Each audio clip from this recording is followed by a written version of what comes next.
without further ado, let's get on with the speaker. Failed retirement. So you have the floor. Please welcome Tom Rainey.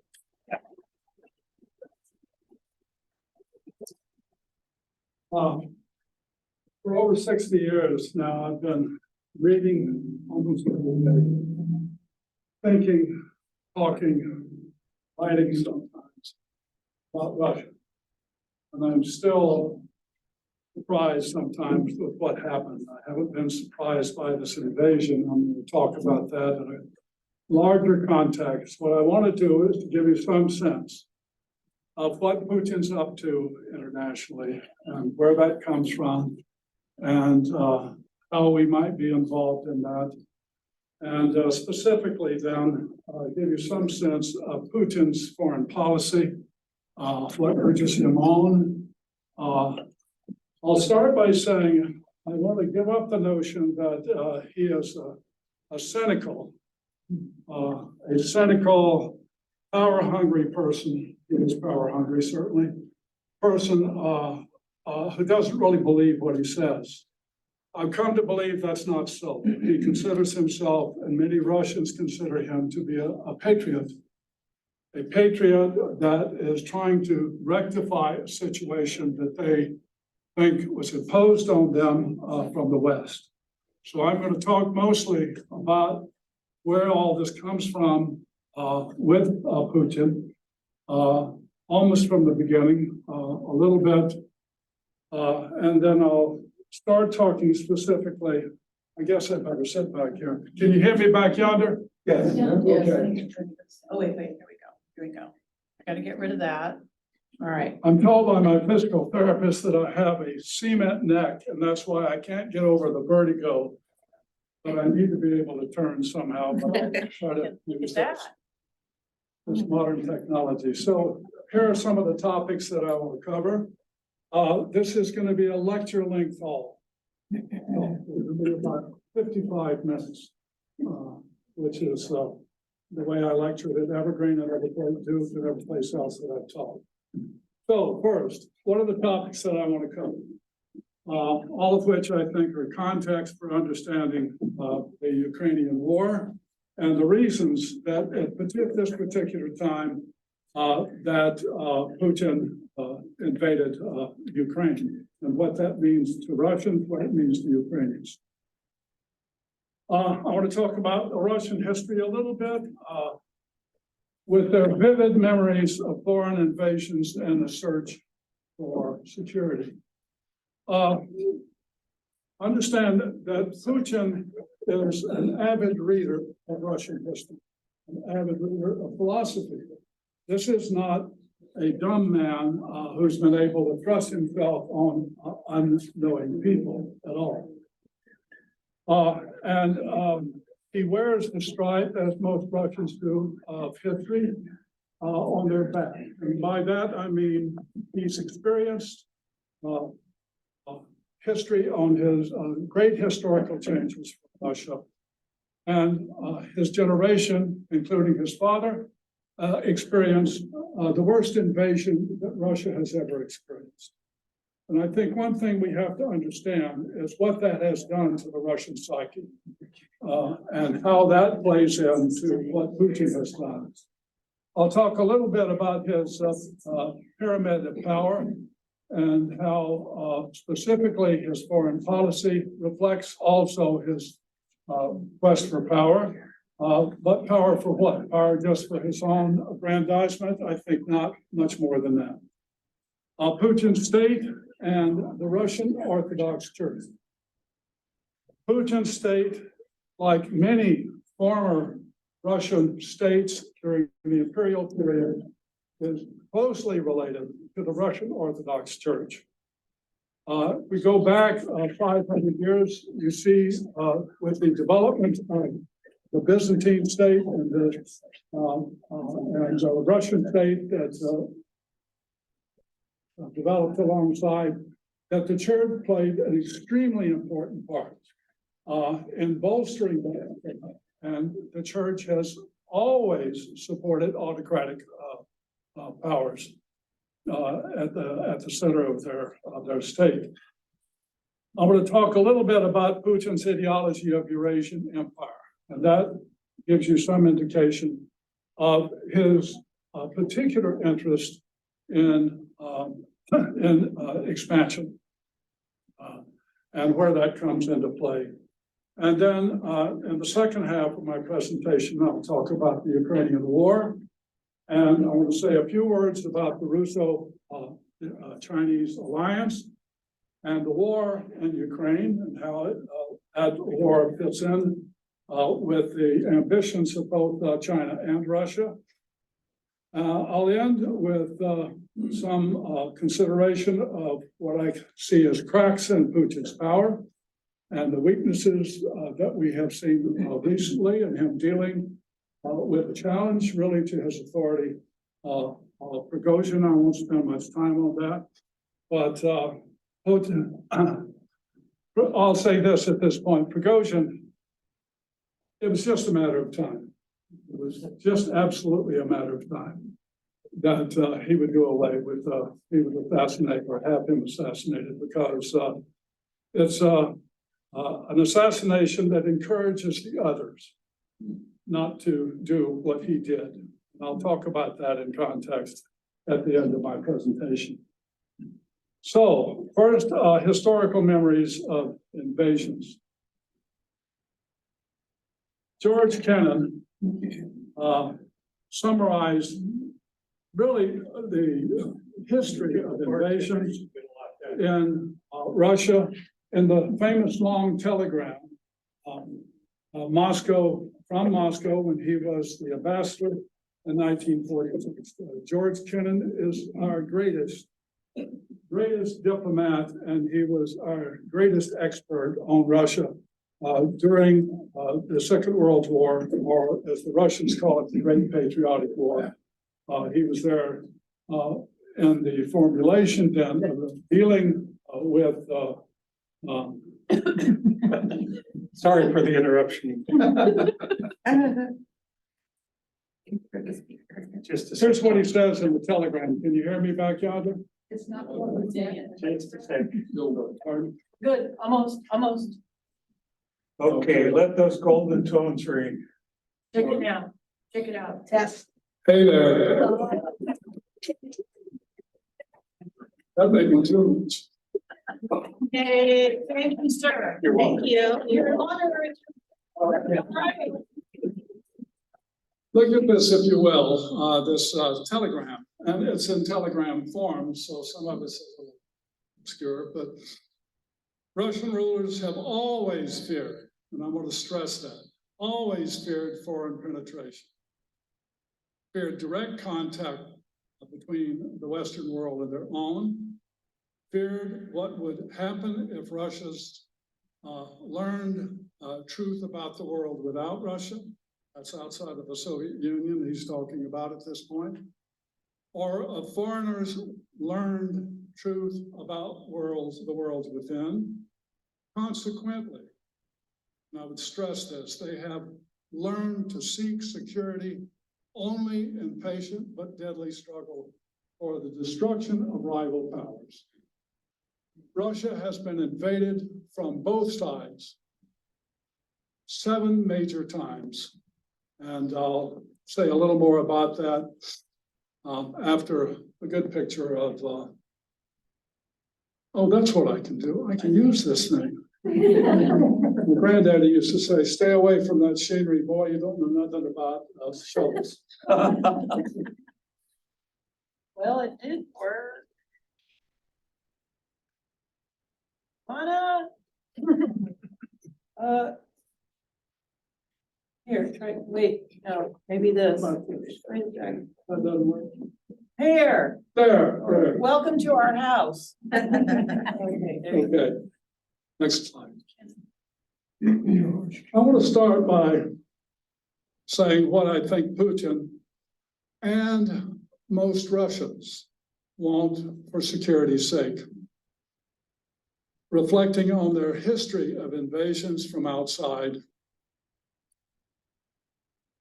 Russia, under Putin, wants to rule over a new Slavic union of Russia, Belarus, and Ukraine. Putin also wants a union of all former Soviet states, including Ukraine, to recognize Russia's political and economic hegemony. The West, Putin wants China and the global South to accept Russia's predominant rule in Eurasia, and I'll talk about that in some length.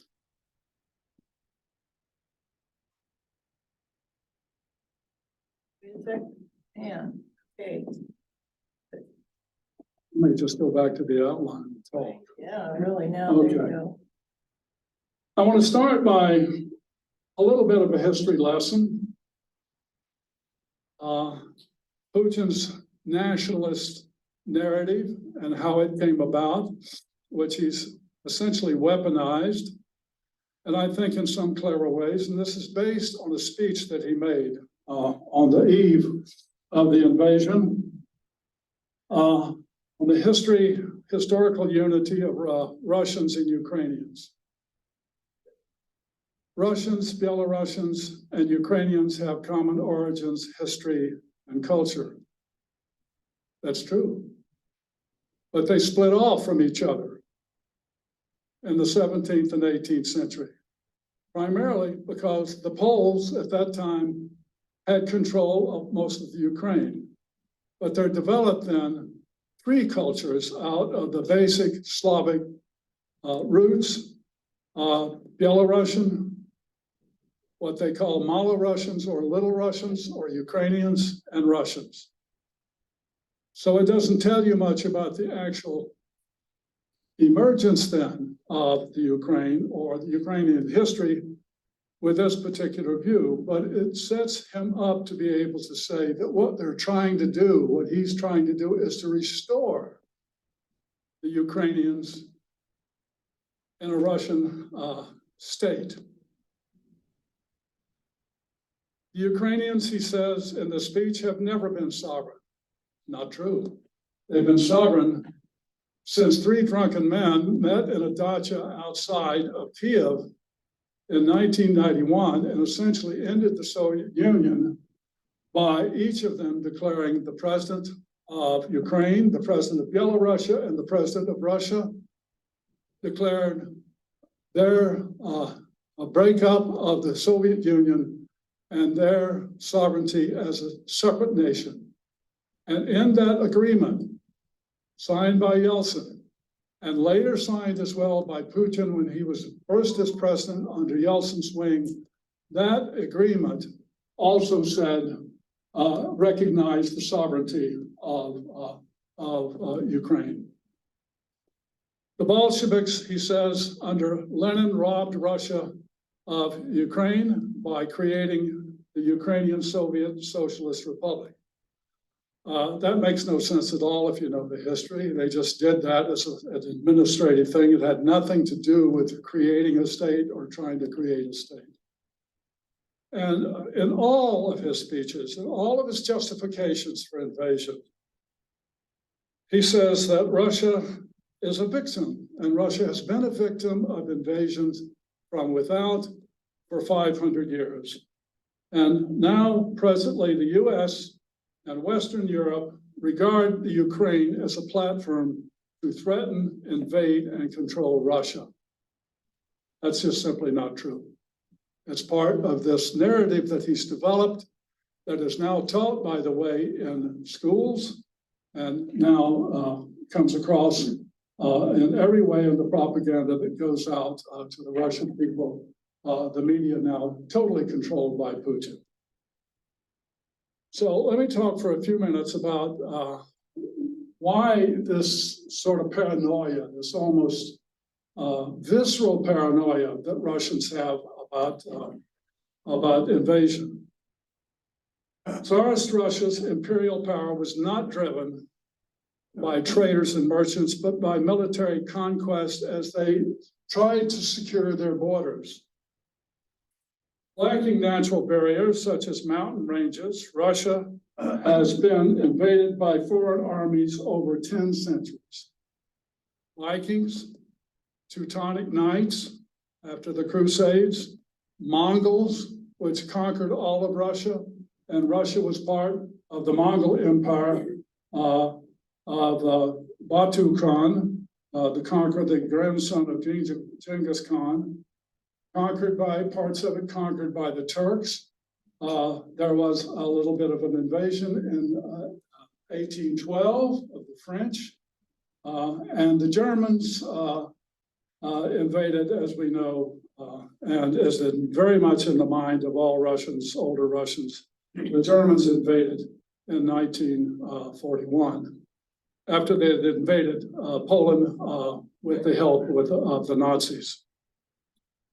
Russians have always longed for security. I think that's true. From terrifying and murderous assaults across the flat, open frontiers to the east and the west. I'll look at this map just for a second. Down at the bottom area, the lighter areas, there is sort of one, it doesn't work. This does, though. Oh, yeah, your cane, use your cane. Ah, okay. Point your cane. This part is a steppe. It is a grassland.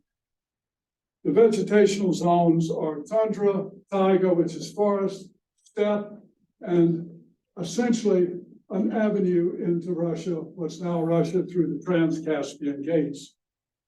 And a flat plain at the other area, so it's very easily invaded. That has gone on in the Russian mind and the Russian fears, that kind of invasion from the very beginning. So Putin has been able to play on that fear, that almost visceral fear of invasion and invasion recently.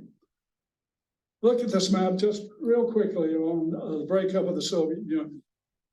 Down at the bottom primarily, these were all of the Soviet states in the period of Stalin. And in fact, Stalin's reach was even greater by controlling Eastern Europe and East Berlin and so on. And the Russians were able to think in those terms, and it was done by Stalin for this reason, is that this is a lock-shielded barrier for any invasions from that side. Well, when that breaks up, when the Soviet Union breaks up, and all of these former republics now become their own republics, either in some of the sphere of influence in Russia, like Kazakhstan, but look where the Ukraine is. That is one of the most strategic places. It is an open steppe, easily invaded from both sides, and easily an avenue of invasion into Russia itself. And so that is what concerns the Russians, and Putin has used that, and that's what concerns the leaders of Russians as well. That has gone, that barrier has gone, and is now breaking up again. And I'll talk about how the war itself also has led to that. This is a famous quote. I want to unpack it a little and make some sense out of it. First and foremost, Putin says, as president in 2005, it is worth acknowledging that the demise of the Soviet Union was the greatest geopolitical catastrophe of the century. What's that mean? Does it mean communism is broken up? He doesn't give a whit about communism. That's not what he's talking about. It's an empire that broke up. It's an empire that broke up that had protected Russia from the perspective of the average Russian citizen from invasion from the without. And now that empire is gone. Those barriers are fluid again, and therefore, we are defenseless again. This is what he's been preaching for about 20 years now. I want to say a little bit about the breakup of the Soviet Union and what I call the Russian time of troubles. Those of you that know some Russian history might recall that in the early part of the 17th century, there was a terrible civil war and a breakup of authority in Russia called the Time of Troubles. The Poles invaded, the Swedes invaded, there was civil war and so on. It was in up until this period, considered to be the worst time of troubles that Russia had ever experienced. But the people who now reflect on the 90s refer as that period as the time of troubles. And why? The United States and Western Europe treated Russia, as I recall, and I talked about a lot in presentations that I made, Panorama City, by the way, as a defeated enemy. And the result was exactly the same thing that the Chinese experienced over the 19th century, a feeling of national humiliation. The US and the Western Europe failed to give adequate aid, according to Richard Nixon, for transition to liberal democratic society, and encouraged a neoliberal disastrous economic policy called shock therapy, which essentially destroyed the economy of Russia. Now, that Putin has been able to blame on the United States and Europe. We didn't do that on purpose. But what I would rather say about it, and I think it's true for the most part, our view was a kind of benign neglect. Rather than doing some things that would have improved the situation economically, we introduced our own economic theories and our own economic policies in ways that destroyed the economy. And the Russians blamed that on the United States and on Europe. Russian leaders across the political spectrum, as a result, have been very critical of that time, and particularly critical of the expansion of NATO, and they blamed it on the US and Western Europe. Most Russian experts in this period, including myself and Europe, predicted that Russians would see NATO expansion as a hostile act aimed at their broken country. And that's precisely what happened. The result then was that Russians feel besieged and victimized by the West, an image some historians argue is ingrained in the very nature of Russians. Russians are not by nature authoritarian or anything. The history that they have had, the brutal history under rulers like Ivan the Terrible and Joseph Stalin, the brutal history they've experienced, that's what gives them fear. That's what sets this up and this quest for security. Go ahead. So the reaction of the Russian elite to the 1990s time of troubles, as they perceived it, is out of this period, a national consensus emerged throughout Russian elites and to a certain extent the Russian intelligentsia. Russia must go it alone and make itself a great power again for its own security. I can't repeat that too many times. Russia must go it alone and make itself a great power again for its own security. Russia must regain the dependence and or the control over the former Soviet border republics. And Russia should prevent the extension of NATO along its borders. Now, they blame that on the United States, the extension of, it didn't happen that way, really. But all of those countries that had been invaded by the Russians, Poland, specifically after the pact with the Nazis, Poland was invaded on the right side as well, on the Russia side as well as on the German side. And that Russian side then rounded up the intelligentsia and essentially killed a whole generation of Polish leaders at the Katyn massacre, 26,000 buried there, which is now denied, by the way, by Putin as ever happened. It was the Nazis that did it, but that's another question. So the consensus. Putin has used this national consensus to consolidate his power. In a sense, what he has done is give the elite what they asked for. a more secure country, a more powerful country. How is that done? But at each juncture of his political career, it has also enhanced his power. Enhanced his power. Also a history lesson there. Every time Russia has had a weak power at the center, it's been easily invaded. So again, these two things go together. And I want to stress this as well. Putin's domestic and expansionary imperial foreign policy do not represent a new direction, but rather reflect a widespread national consensus that Russia must be a great power again and challenge the West for its own security. Okay, I'm going to talk a little bit about what I call this pyramid of power, because it's a kind of a dialectical. You direct the power abroad, that enhances your power at home.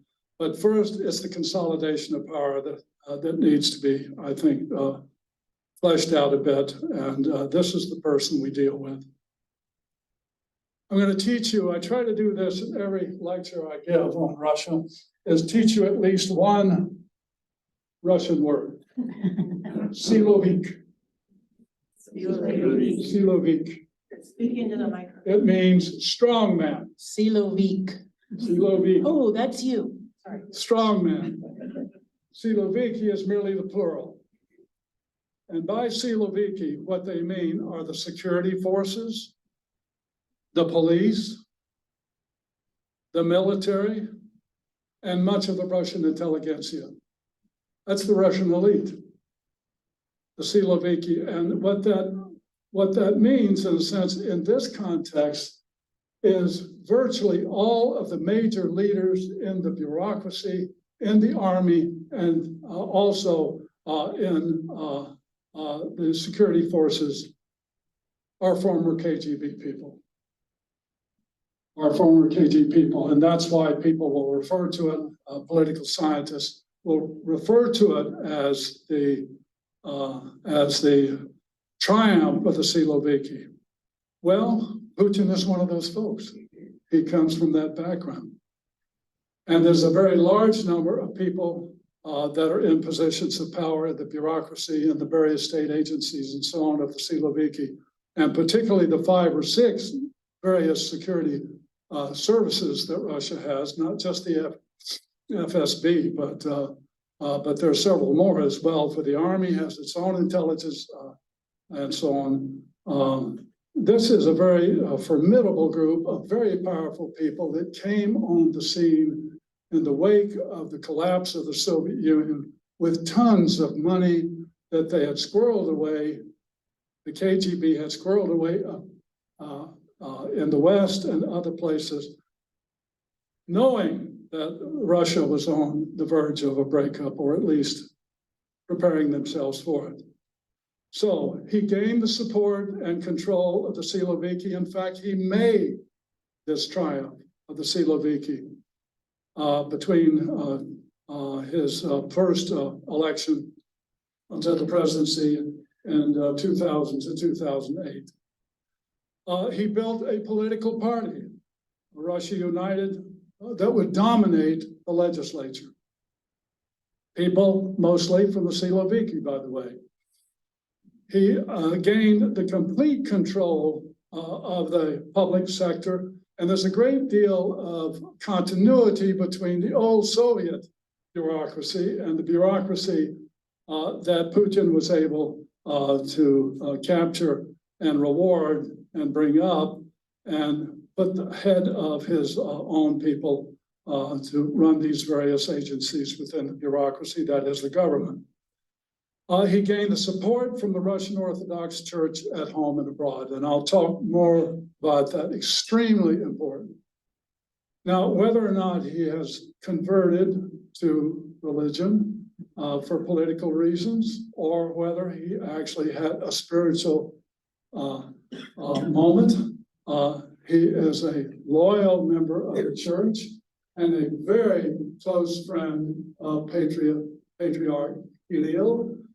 He has a confessor, Father Tikhon, who is a direct line between the Patriarch and Putin. I'll talk more about the church in a few minutes.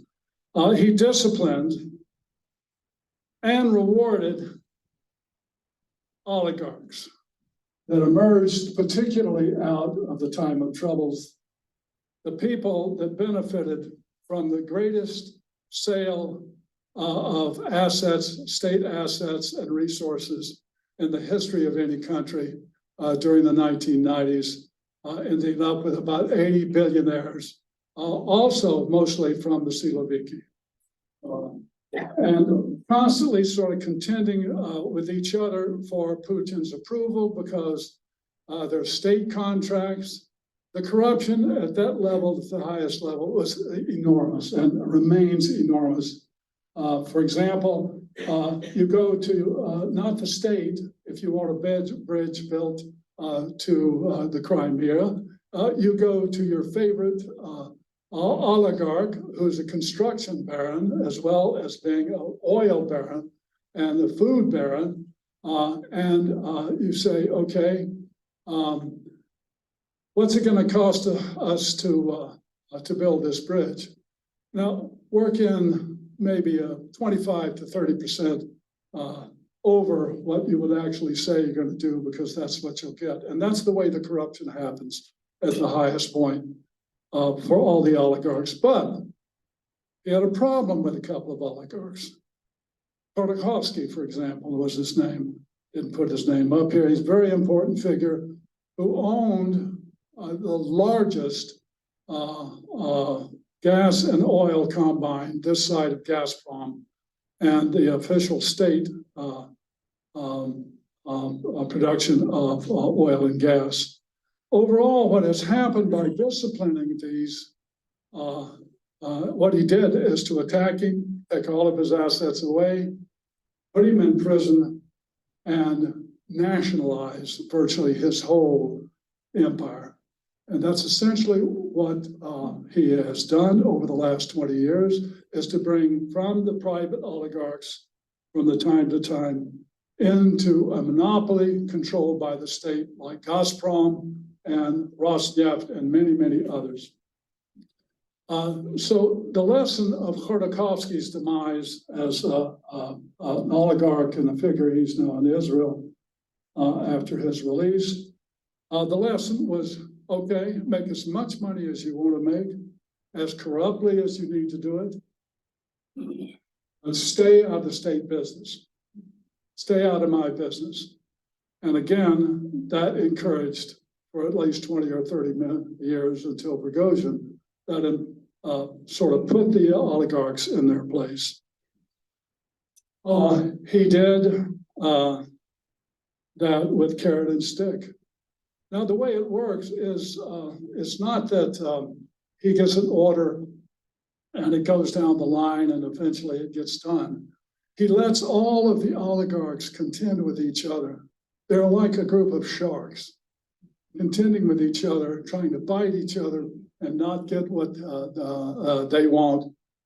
So what he did, in effect, was essentially the old imperial way of divide and rule your enemies. And he did the same thing with the upper reaches of the bureaucracy. And he's very astute at that. Okay. In the meantime, he followed this consensus of building a great nation again, a powerful nation again. But it seems that every tyrant, I think every person, needs an ideology to justify. And this historian turned Silovik turned power man cobbled together in the course of about 12 years an ideology to justify his imperial reach. And most people have called it Eurasianism. What are the parts of this? They're all important. Revive and glorify great Russian national heroes. Grand Prince Alexander Nevsky, who defeated the Teutonic Knights in 1228 on the ice outside of Novgorod. Revive the imperial ideology, which he's done. of the Tsarist period based on three stools: autocracy, orthodoxy, nationality. They are all mixed together. The autocrat is, by the grace of God, autocrat and emperor of all the Russias. There's no division in this autocracy between church and state. Revive and honor Russia's ruthless builders of state and empire, specifically Ivan the Terrible.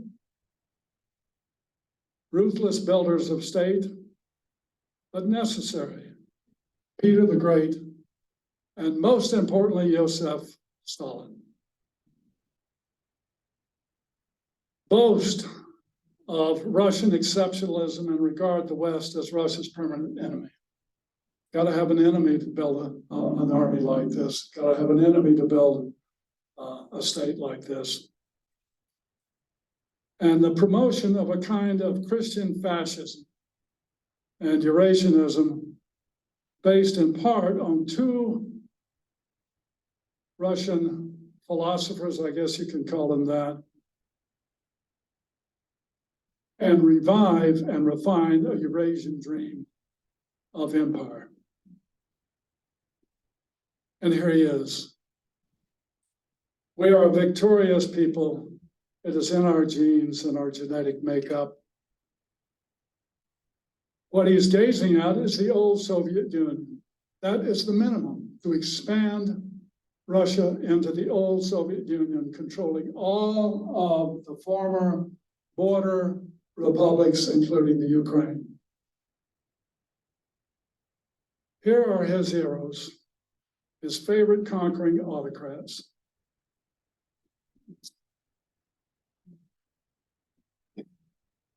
What he has done for a decade or more has presented the Stalinist period as an era of greatness in which imperial traditions were respected and national values cherished. More recently, Putin has come to resemble Stalin in his final phase in the late 1940s and early 1950s. For example, some of you I know that have been interested in Russia have followed Memorial. The Memorial Human Rights Group, which is a group, was a national group that tried to do this massive investigation of all of the victims of Stalin's NKVD, that is the secret police, and the millions of others beyond Karelia and so on, throughout Russia and Poland, and build monuments to recognize the crimes of Stalin.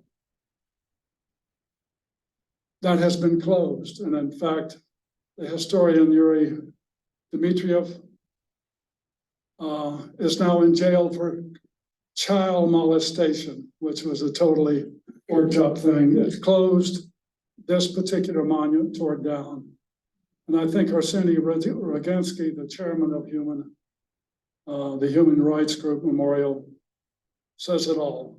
Closing Memorial is the fruit of creeping re-Stalinization, and authorities want to use his name as a symbol of a powerful authoritarian state, which the whole world should be afraid of. So Putin and the church. This is a little tricky because, I come from a Baptist background in a Baptist town where the Baptist church ruled everything. But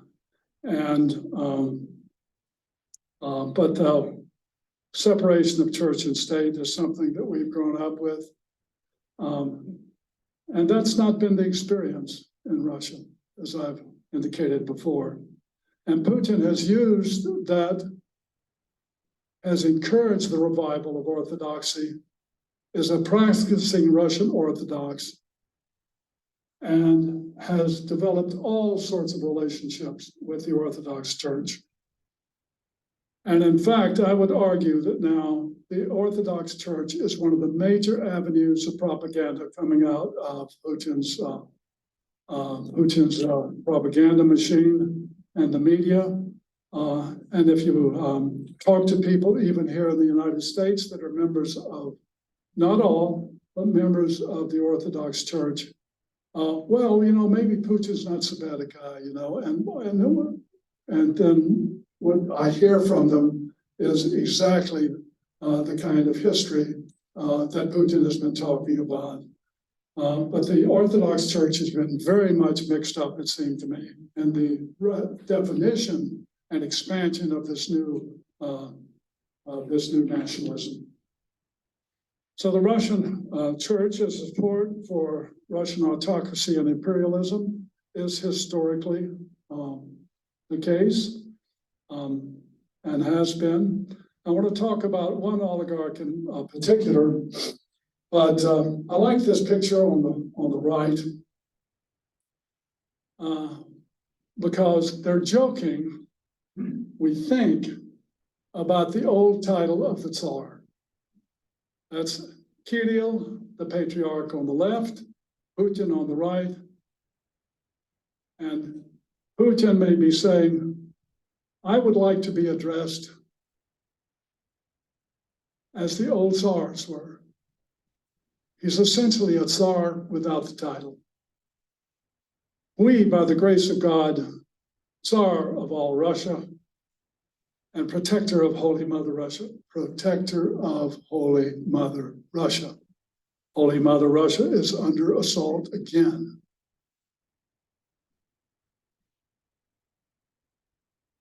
One of the people that's most important here in that campaign and connecting church and state, particularly church and Putinism, is oligarch Konstantin Malofeev, a very pious man, chairman of a society of the development of Russian historical education, Double Eagle. He's paid for the textbook that is now used, the history textbook that's now used everywhere in Russia, beginning this week, by the way.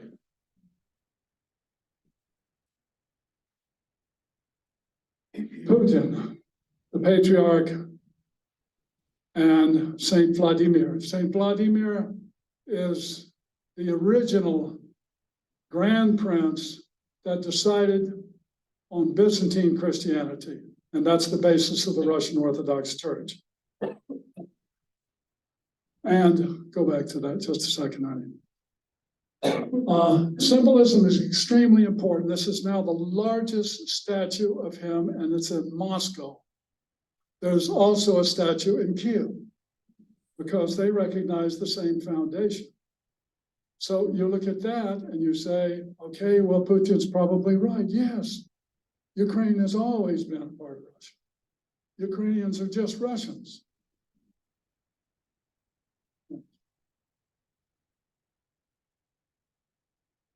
Konstantin and Malofeev has other connections I wanted to point out. Is the ultra right-wing nationalist,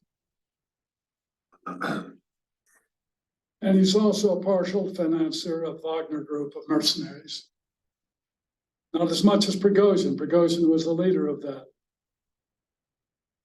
So a little bit on the ideology that and where it comes from of Eurasianism, because that's what he preaches, essentially. But Russia has a right to all Eurasia. There are two philosophers, one past and one recent, that hadn't necessarily had an influence on Putin, but all of his speeches are peppered with quotes directly from them. Ivan Ilyin, who died in 1954, is his favorite philosopher. Ivan Ilyin was anti-Bolshevik. He was a White Guards officer during the Civil War. And in the wake of that, he was a leading White Russian. By White Russian, I mean those that were opposed to the Bolsheviks. White Russians in Paris and Berlin against the Bolsheviks. He was also an admirer of fascism, an admirer of Hitler, an admirer of Mussolini. And you see at the basis of Kirill's pronouncements and also some of Putin's, Elin's Russian fascism come out. Human beings are evil by nature, must be ruled by God-given authority. Actually, I learned that in the Baptist church as well. Excessive individualism, personal liberty, and homosexuality undermine family and nation. That's what Putin says almost every day. What Russia needs is a paternalistic, autocratic redeemer, a messiah, bolstered by the Orthodox Church, that must rule over inherently wicked people and restore God's order on earth. Elin believed in Tsarist Russian autocracy and said in one pamphlet that Mussolini's form of fascism would be just right for Russia. Russia, he also said, as part of this notion about Eurasianism, Russia is destined by God to rule Russia and beyond. A word about these two. I don't want to spend much time on them. I want to get to back to Putin. Alexander Dugin's Eurasian Foundations of Geopolitics is one of the most important things written by a philosopher in Russia in the last 30 years. In this, and Dugin, Putin and people close to Putin say that Dugin has not been influenced. All he does is sort of pick ideas out of Dugin's. But we do know that Dugin, as teacher and philosopher at Moscow Federal University and elsewhere, has had a significant influence within the Russian military. He's taught at the military academies with the police and the foreign policy elites. His book is required reading now in every Russian gymnasium. Dugin's geopolitics and Eurasianism are extremely important because this is essentially what Putin talks about all the time. Liberal democracy is a Western atheistic creed, deservedly now dying everywhere. The West has always opposed Russia, which is God's innocent nation that has suffered through centuries of invasion from East and West. Global power is shifting to Eurasia, destined to be ruled by Russia from Dublin to Vladivostok. Only an authoritarian ruler under God can rule Eurasia.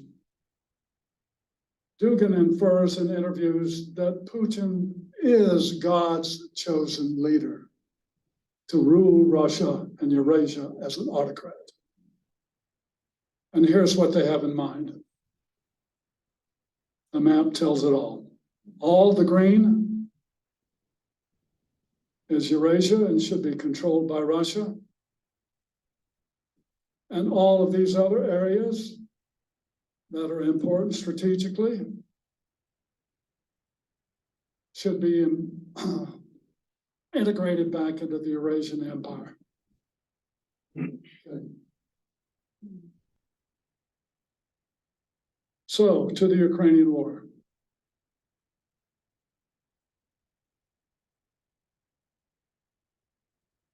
Why did Putin invade Ukraine when he did? First, he fervently and I think sincerely believes his messianic narrative of expansion. He's obsessed with his legacy to restore Russia as an imperial power. And he's giving the Russian people what they say they want and need for their own security. This is not something that he has imposed on the Russian people. It's He considers himself, and I think with some justification, as a representative of what the Russians really want.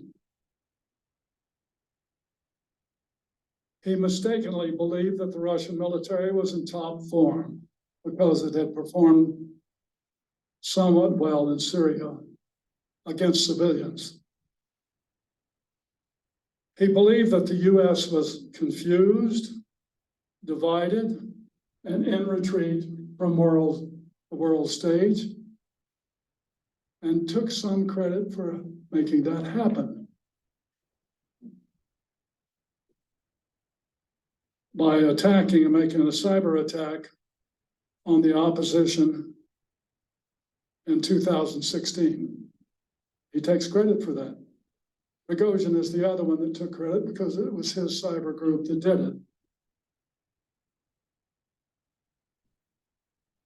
He's replaced the US, that's very clear now, as an arbiter in the Middle East, which enhanced his geopolitical reputation. They now call OPEC, OPEC plus. That means plus Russia.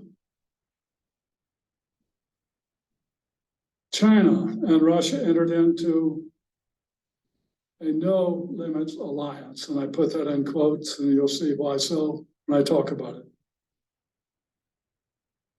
And there was a low Russian domestic opposition. Navalny was in prison. We're on the way. There were very few demonstrations as there were before when he fixed the election last time. And he's moving up to another election next year. So I think we can say that the Ukraine is a victim of Putin's Eurasian manifest destiny. And I've always used this term genocidal very, very carefully, but I believe it fits very well in what he's trying to do in Ukraine. He would extinguish the Ukrainians as a people and absorb them into his Eurasian empire. He's already shown in occupied parts of the Ukraine that he would carry out on a massive scale, gulags, mass transportation, destruction of elites, re-education of peoples, sexual violence, kidnapping children, destruction of Ukrainian culture, and political leadership. And if that's not genocide, I don't know what is. We had an example, had many examples carried out by the Wagner Group at Bucha. They were the cutting edge. They've been the best fighters. They've also carried out genocide in village after village, and are carrying it out as we sit here tonight. But my thought is that he became so successful in what he was doing, and he was so admired, and his popularity was so great, that it gave him a bit of a megalomaniac view. And he made some terrible, from the Russian side, miscalculations that I don't think that the Russian army or the Russian people will come back from. He miscalculated the readiness, the willingness, and the morale of the Russian military to fight. He miscalculated the willingness and determination of the Ukrainian people to defend the sovereignty of their country.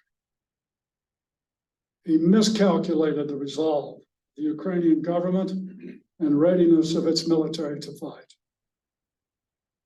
And he miscalculated the willingness and resolve of the United States and Europe to defend Ukraine's sovereignty. I'm not going to talk much about the war. I like military history a little too much. I spent too much time in a class on American history on the American Civil War. I want to point out one thing, though, in one of his miscalculations. He calculated that all of the Russian-speaking Ukrainians would hail the Russian army as liberators. They did not. They did not. Next. So, thank you, darling. Appreciate it. just a review of the territorial takes and the territorial losses by the Russians.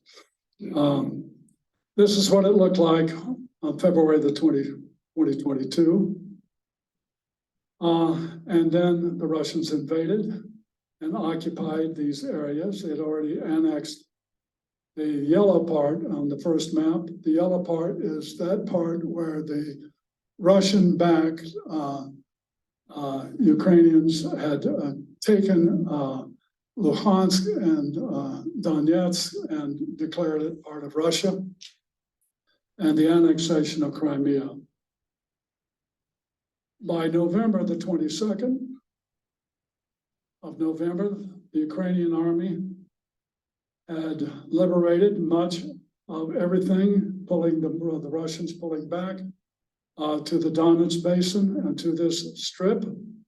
That would included the Crimea, which they now claim and then declared to be part of Russia. And the final is where the battle line is now, and specifically Bakhmut I put in as well. This area here is the most contested area, and inch by inch, mile by mile, the Ukrainians are taking it back. There's a lot of criticism now that I think is nonsensical about, well, this was supposed to be a big counteroffensive. What the Russians have learned to do is to build a massive defense on those territories, a massive defense of trenches and tanks and artillery. And so the Ukrainians have had to fight for every inch of it. So what do the Ukrainians want out of all of this? The Ukrainians are not imposing their own vision on another nation.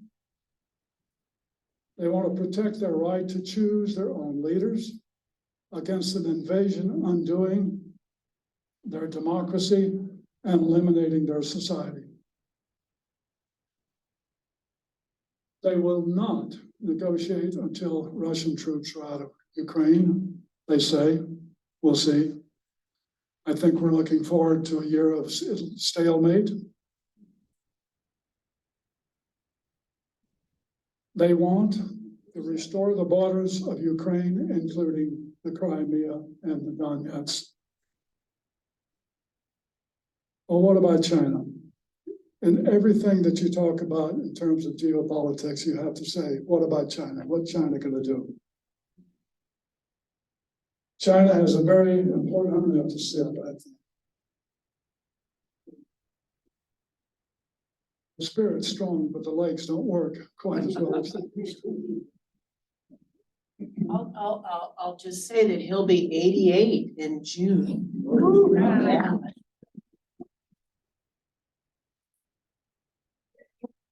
Okay, how's that? Thank you, ma'am. Don't call me honey anymore. I mean, why not?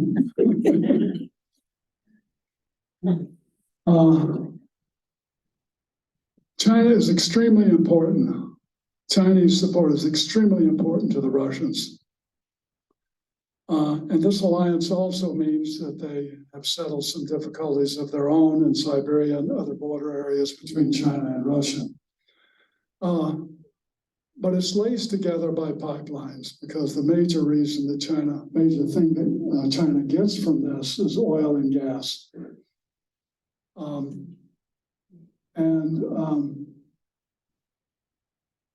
No limits. Been testing that for about 3 weeks. They are partners in power for now. Russia as China's vassal state, is that a possibility? I think absolutely it's a possibility. China's leaders are very disturbed by the weaknesses and defeats of the Russian fellow traveler that they thought would be stronger, much stronger, and be able to contribute to their territorial expansions. But more concerned are they about the forceful return of the United States to the international arena and the new spirit of unity within the Union, the European Union, and between the United States and the EU. And I'll say this and I'll say it again. What happens to Ukraine depends entirely on the steadiness of this alliance between the United States and the European powers. If that fails, then I don't think Russia will win ultimately, but it'll be a different game altogether. But what China has discovered is that there are limits on the alliance. They are concerned very much. Now China knows it does not have an economically or politically strong partner in Russia. But Serhiy Plohy, the best of the Ukrainian historians, notes China is still glad it will acquire plenty of oil and gas to fuel its rivalry with the West. For now, then, China will probably support Russia with words, but proceed cautiously, fearing Western sanctions if it aids its junior partner. It has backed off in its more vitriolic support, as many of the European customers of the Chinese have threatened sanctions against China and the United States against China. And China is in the biggest marketplace in the world. And China has some very serious economic problems now. At the recent G20 meeting, Xi and Biden agreed that Putin should stop from using nuclear weapons. And from all we can gather, he's put a great deal of pressure on the Russians not to use it. So, some unintended consequences and problems that have emerged for Russia. Kazakhstan and the Central Asian republics that used to be part of the Soviet Union were part of the Russian sphere of influence, part of a union, an economic union they were developing. But Kazakhstan and other Central Asian republics are leaning towards China because Russia's apparent military weakness means that they won't interfere in their domestic policies as they have before in recent memory. Putin's repeated defeats in Ukraine has given them pause about, given Kazakhstan in particular.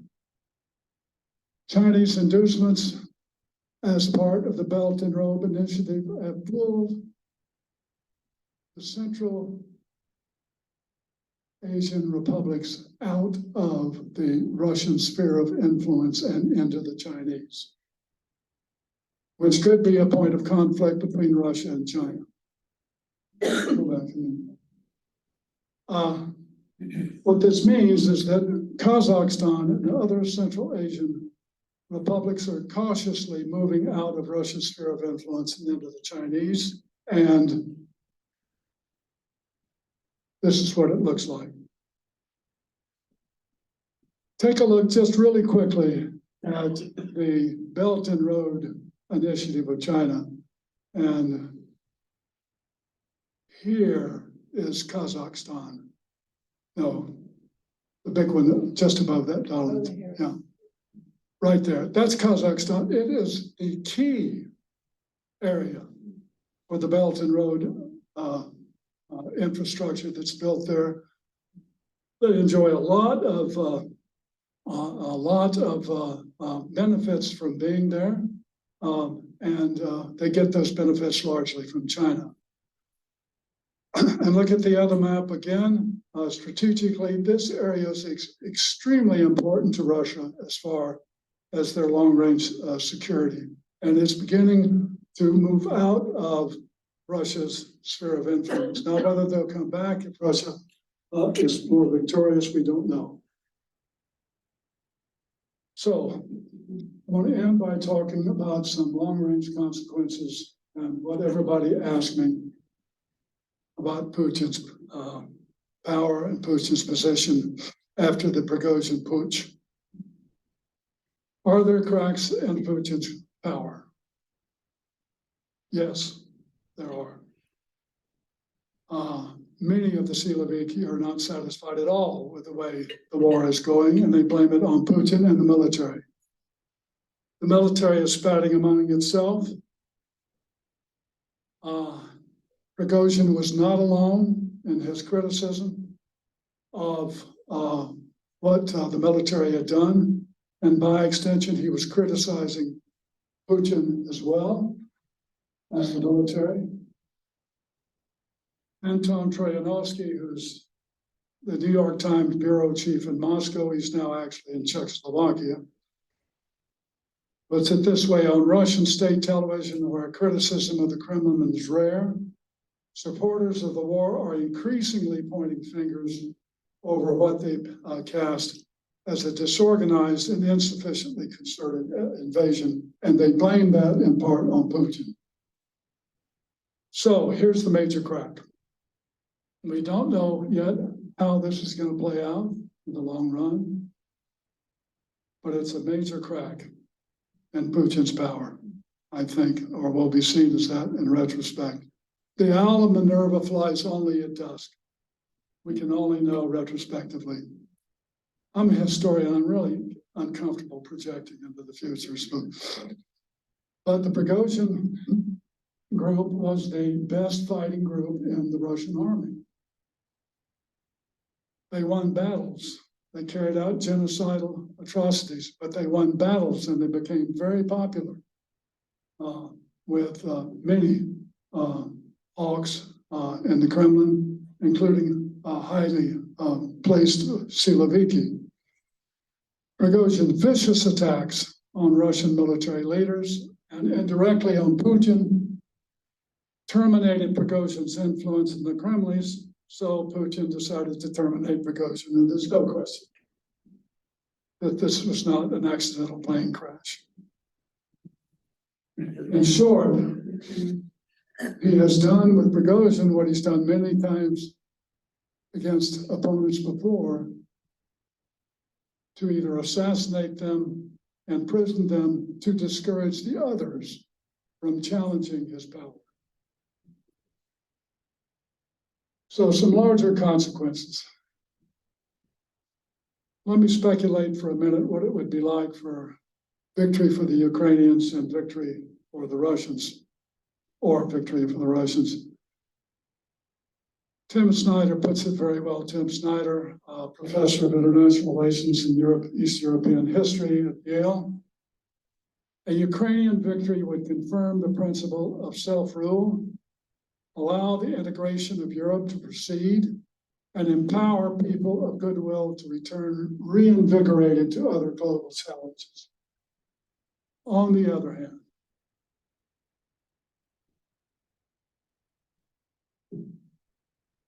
Geo. Want the next one? Yes, ma'am. Yeah. I surely appreciate that. A Russian victory.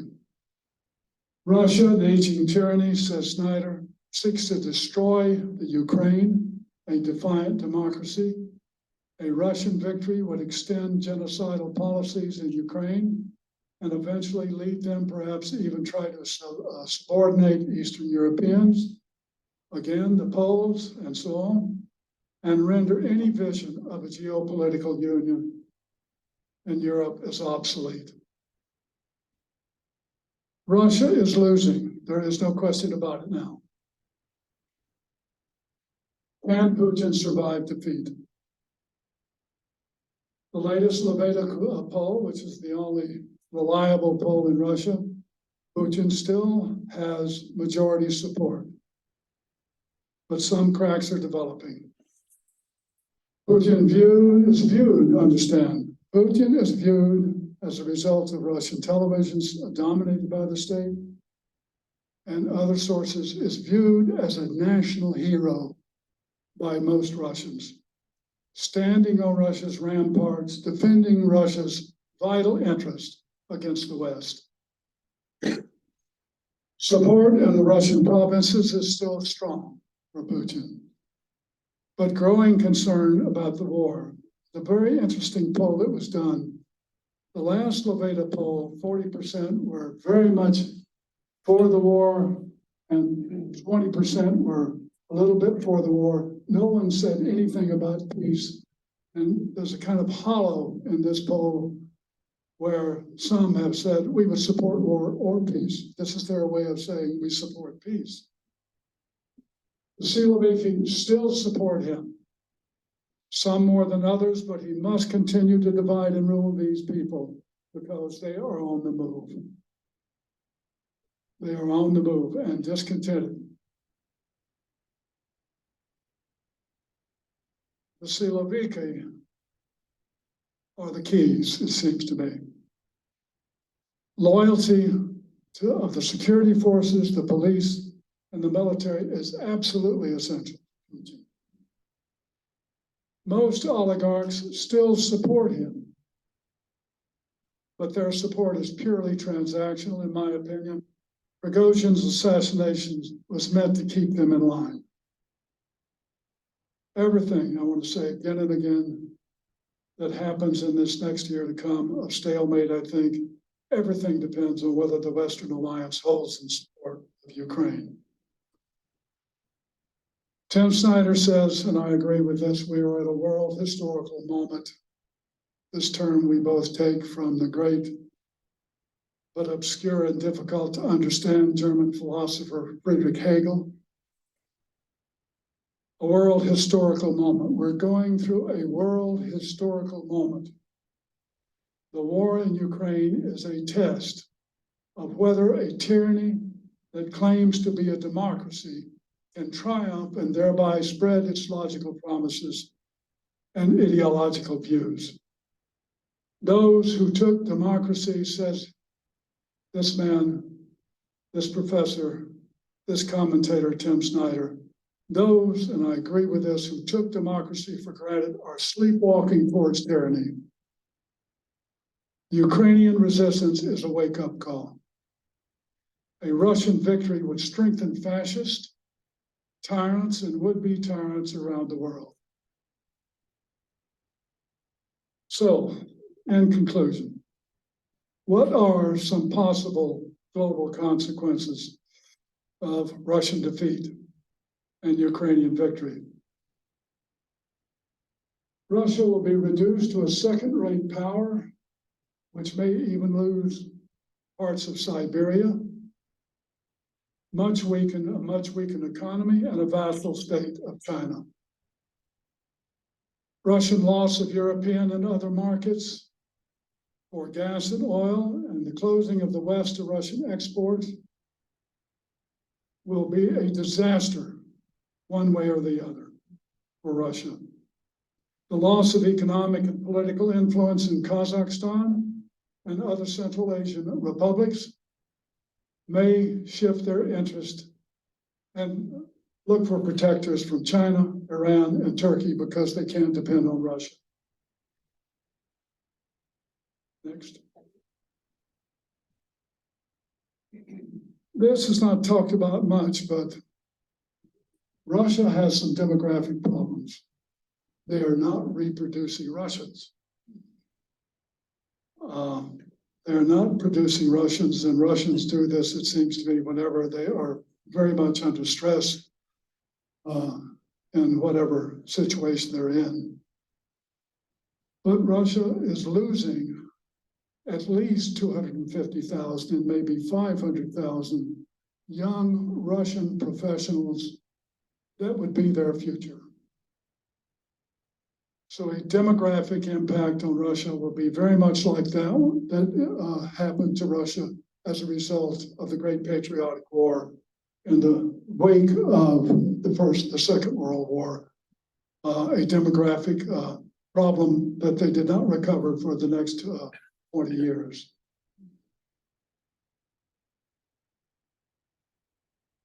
The victory, it seemed, the victories and the losses of the Russians has strengthened the EU, has strengthened NATO, and maintains the preeminence of the United States in global affairs, whether we like it or not.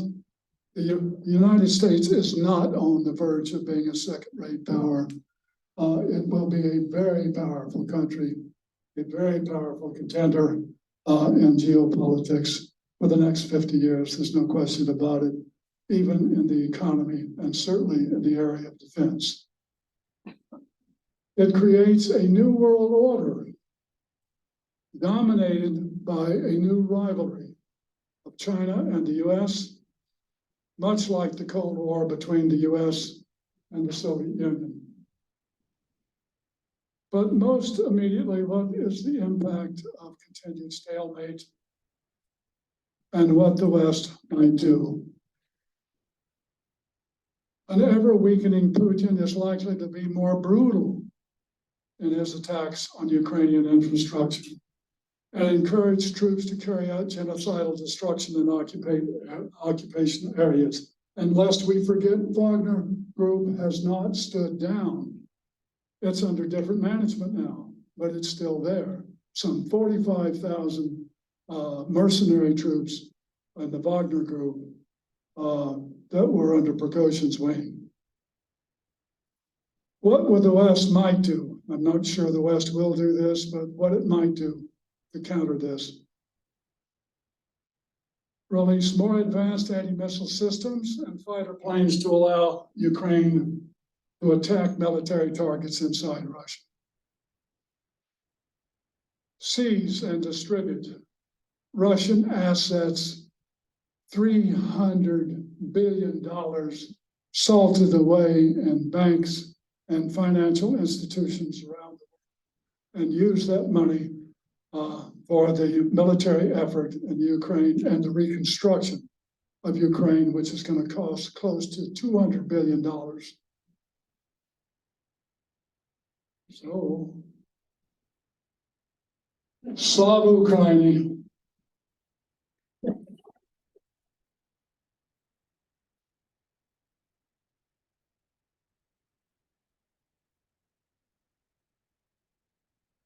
Okay. I'm going to take this microphone out and see if there are any questions. Thank you very much again, Professor Rainey, for your information. There's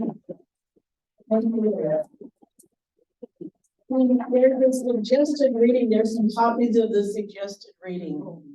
You can call him Tom. Okay, let's see. There's a hand first here. There, I'll go around the room that way. Yes.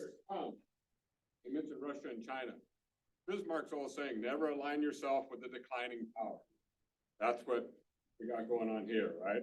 And they're very concerned about that. It's very clear. Never align yourself with the declining power. Bismarck, yes. Didn't want Germany to align themselves with Austria and Hungary because it was a declining power and being World War I, yada, yada.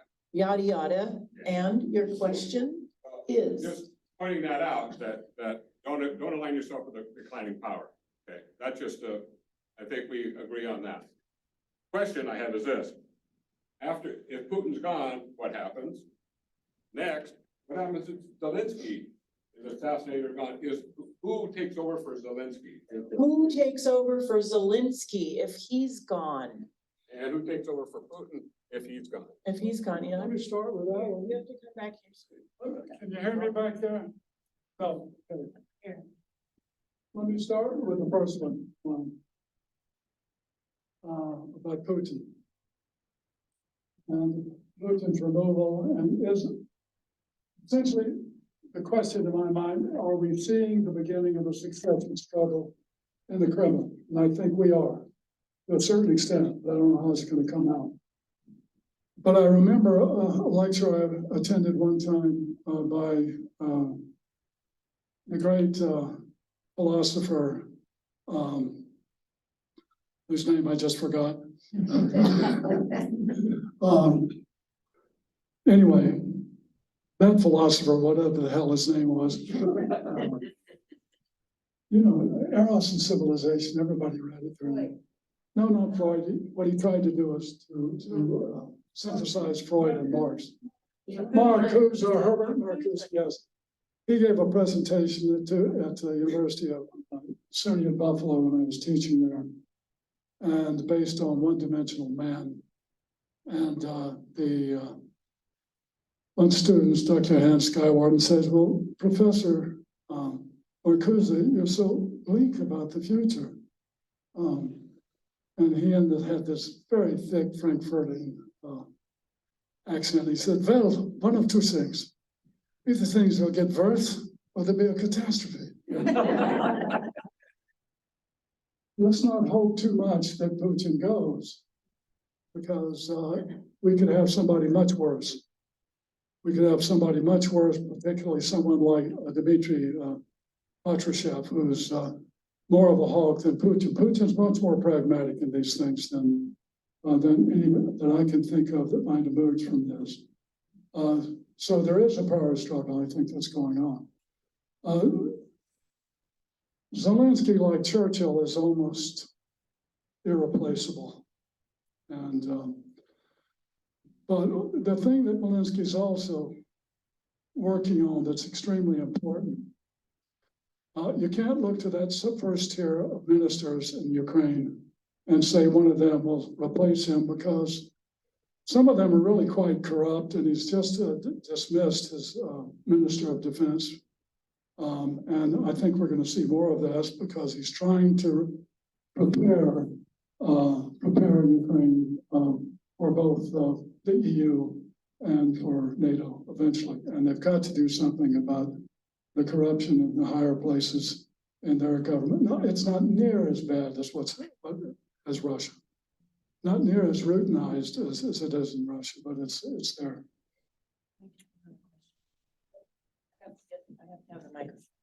Okay. Oh, Barbara, hi. Barbara is a former board member, World Affairs Council. Thank you, Barbara. Professor, are you surprised by the split between Ukraine and Poland I'm very in the concerned. last week, where apparently Yeah. Poland criticized the green shipments, and Zelensky criticized Poland's critics.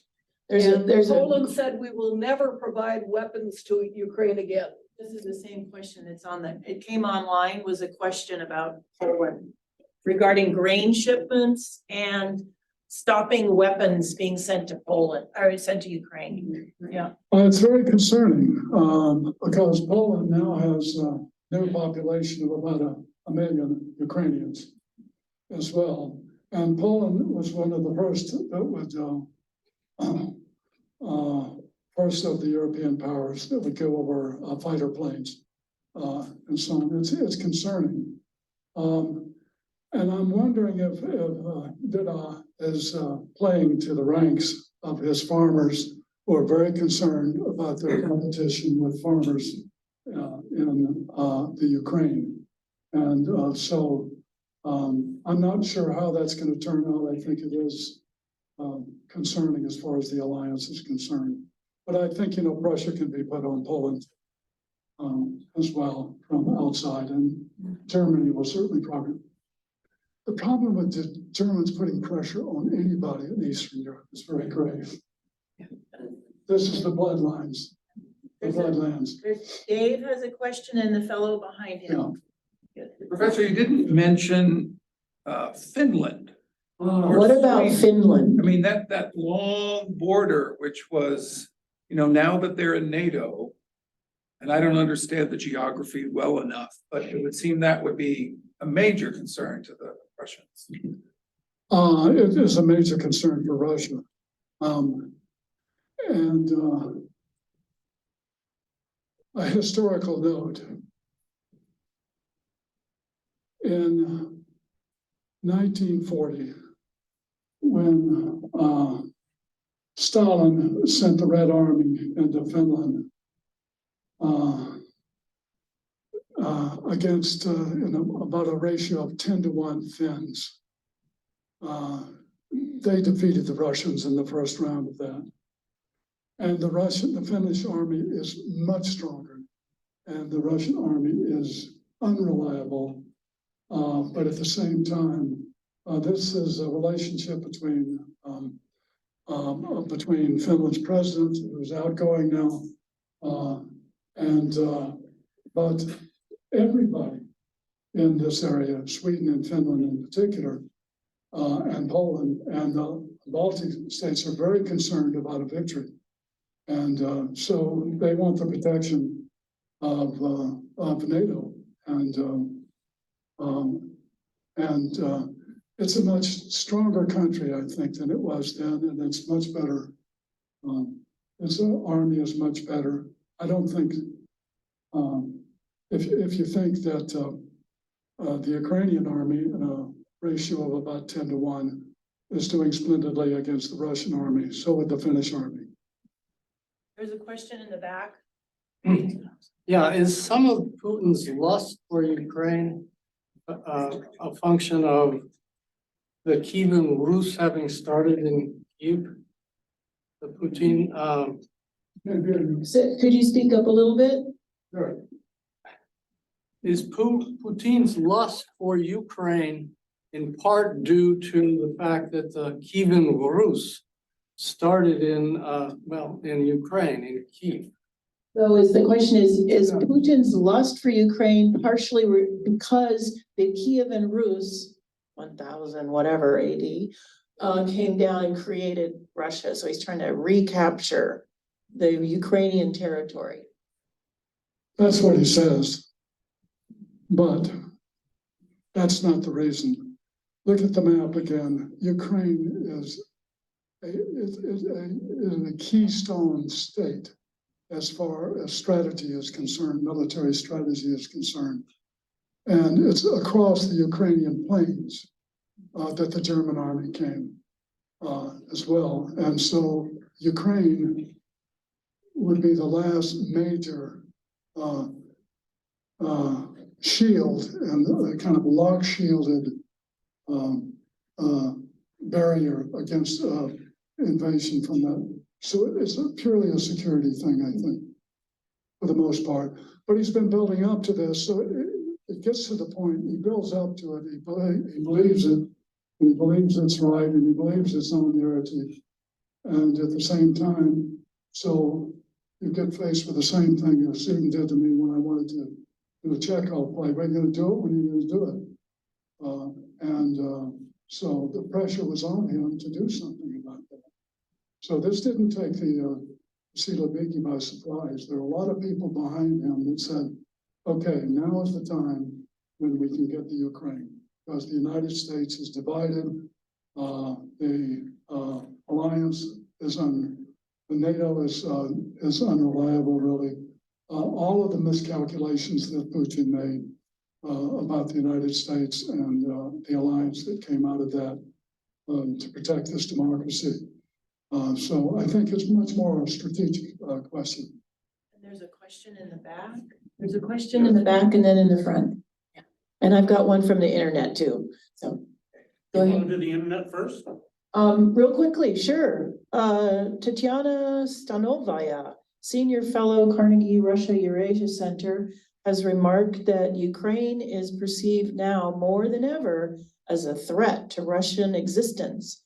To what extent do you agree with her assessment that Ukraine is a threat to Russian existence? I don't agree at all. Okay, that was easy. Question in the back, and then here, and then here. Yeah.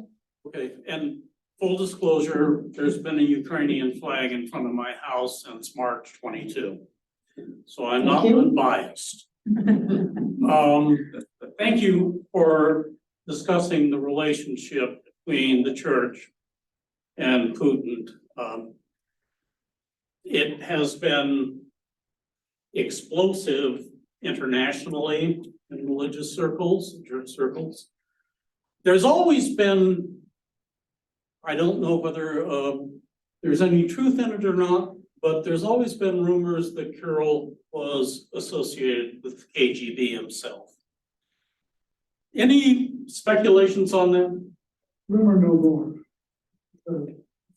Not only that, but and this, I'm sorry to say,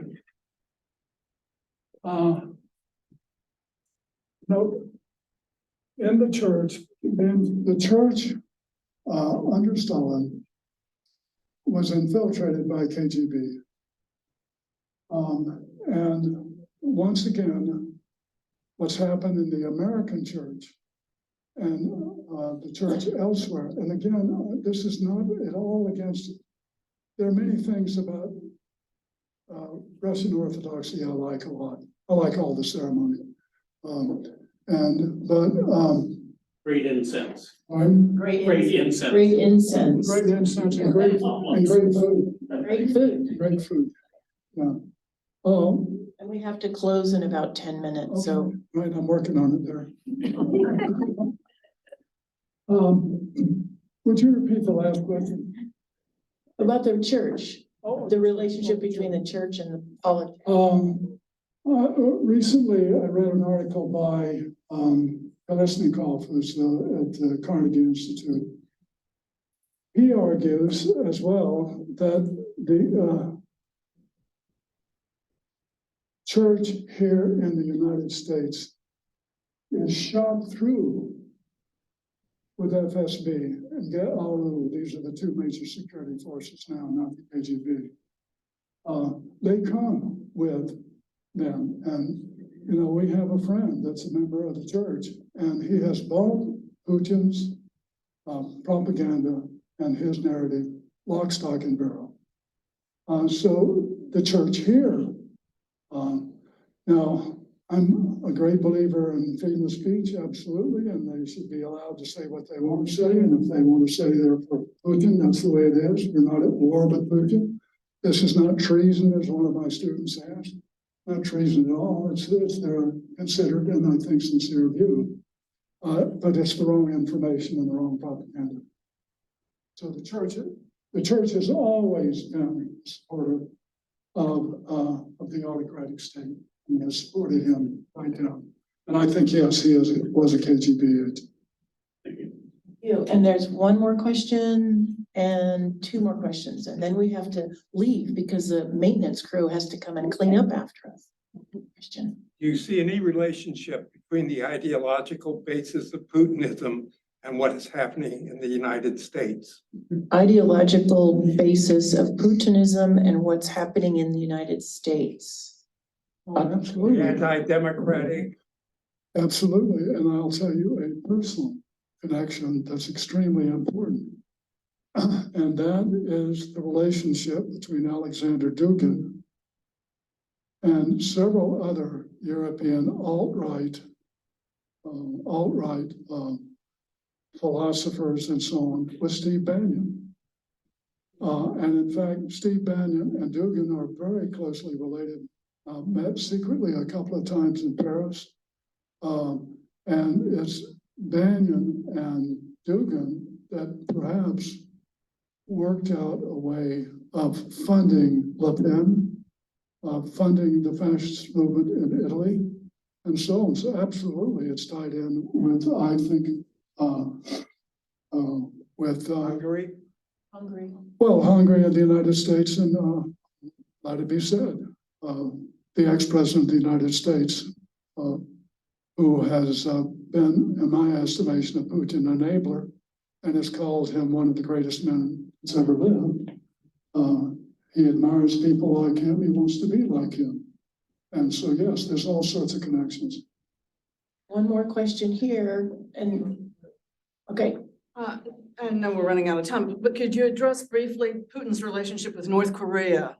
North Korea relationship is Desperate. I think it's desperate. China arranged it because if China gives arms, then they're going to be sanctioned. But China arranged it, but it's a form of desperation, you know, on his part. I don't see it as a strength on his part or a coup on his part or a smart move. It's they need the ammunition, and what they need is vitally is some things that China has given to North Korea in the way of microchips and things like that are used in weaponry. They're desperate for that now. They're beginning to run out. They're not able now to fix airplanes. They're not able to fix tanks sometimes. So it's I'm not surprised, but it's a desperate act on his part, I think. Dick has a question. If I knew anything about killing people and winning wars, I would just hope Donald Trump gets reelected. What? I said I would hope Donald Trump gets reelected because wouldn't you think that Ukraine is gonna lose if that's the case? If Donald Trump gets elected, then Ukraine loses? Is that your question? Yeah, basically, wouldn't he withdraw support from Ukraine? Isn't he a friend of Putin? What do you think will happen if Donald? Yes, he's already said he would. So, I guess with that question, we can end our debate.